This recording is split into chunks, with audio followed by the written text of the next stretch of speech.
It has been 6 weeks since my first sighting of the wicked old hag. I woke up in the middle of the night and went to roll over, but my entire body was paralyzed.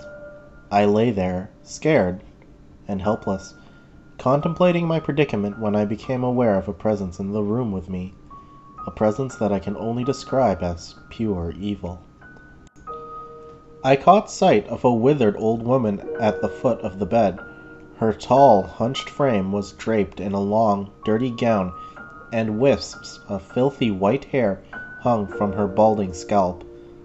I channeled all my energy into a desperate attempt to move, but my efforts were in vain. It felt as though I was being pinned to the bed by an invisible force. I tried to scream out for help, but my words came out as jumbled whimpers. I could feel her claw-like hands on my legs and my arms as she crawled her way up to my rigid body. A crooked smile revealed rotten teeth, and her bloodshot eyes were callous and calculating as she stared directly at me. Suddenly, I bolted upright in bed. I could move again, and the room around me was empty. It was just a bad dream, I concluded. I took a few minutes to catch my breath, and I settled back to sleep.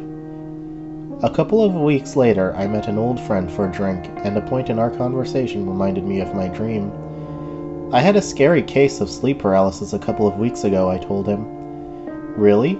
Did you see the old hag? My friend replied. An icy chill ran over my body.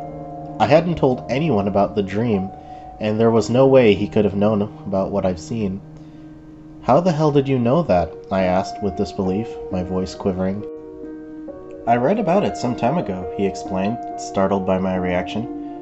A phenomenon known as old hag syndrome, where sufferers of sleep paralysis are visited by an entity, often in the form of an old hag. You're bullshitting me, I said incredulously. He convinced me to look it up, so when I returned home, I typed in the keywords old hag and sleep paralysis into Google. It returned pages full of results, some of which told of an ancient folklore spanning different cultures. Others told of a personal experience like my own. To some, the entity took the form of an old lady or a witch. To others, she looked more like a demon, but they all described the presence of overwhelming evil. Most chilling of all were the accounts in which the hag had tortured and molested her victims as they lay paralyzed and helpless. That night, I was woken by a piercing cackle, and I lay paralyzed as that tall and stooped figure emerged at the foot of my bed. She crawled under the covers and up my body before sitting on my chest and peering down at me. She ran her slimy tongue over her chapped lips and made slurping sounds.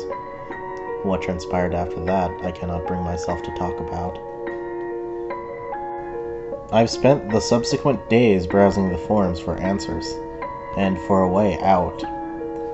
I am neither religious nor superstitious, and I don't believe anything considered supernatural. But scientific resources offer no rational explanation for what I've been experiencing. Just speculation and skepticism. In some cultures, it is believed to be a demonic curse, and the entity is brought to life through the power of suggestion. Most victims recall some kind of trigger that worked its way into their subconscious, such as a painting or a friend sharing their personal experience. I've been telling myself, don't think of the old hag, but as we all know, the harder you try not to think of something, the more that thought persists. The visions grow more vivid and traumatizing the more I think of her. Some nights she violates me in unspeakable ways, and I wake with bruises, scratches, and bite marks over my body.